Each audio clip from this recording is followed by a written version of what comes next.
14 വയസ്സുകാരൻ മരിച്ചതിനു പിന്നിൽ കുണ്ടറ പീഡനക്കേസിലെ പ്രതിയായ മുത്തച്ഛനും മകനുമാണെന്ന് കാണിച്ച് കുട്ടിയുടെ അമ്മ കൊല്ലം റൂറൽ എസ്.പിക്ക് പരാതി നൽകിയിരുന്നു.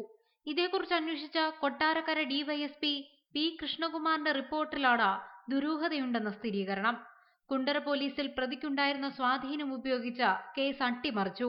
സംഭവത്തെക്കുറിച്ച് തുടക്കം മുതൽ വീണ്ടും അന്വേഷിക്കണമെന്നും റിപ്പോർട്ടിൽ പറയുന്നുണ്ട്. 2010 ജൂൺ 10-നാണ് കുണ്ടറ ബലാത്സംഗ കേസിലെ പ്രതിയുടെ വീടിനടുത്ത് 14 വയസ്സുകാരനെ മരിച്ച നിലയിൽ കണ്ടെത്തിയത്. സംഭവത്തിൽ തുടർന്ന് അന്വേഷണത്തിന് കൊട്ടാരക്കര ഡിവൈഎസ്പിയെ കൊല്ലം റൂറൽ എസ്.പി ചുമതലപ്പെടുത്തി. ഈ കേസുമായി ബന്ധപ്പെട്ട് മുത്തച്ഛനെയും മകനെയും നുണപരിശോധന നടത്താനും അന്വേഷണ സംഘം തീരുമാനിച്ചു. കഴിഞ്ഞ ദിവസം ഇരുവരെയും ഒരുമിച്ചിരുത്തി ചോദ്യം ചെയ്തിരുന്നു. ഇതേ തുടർന്നാണ് നുണപരിശോധന നടത്താൻ തീരുമാനിച്ചത്. നുണപരിശോധനയ്ക്ക് അനുമതി തേടിയുള്ള റിപ്പോർട്ട് ഉടൻ കൊല്ലം കോടതിയിൽ സമർപ്പിക്കും.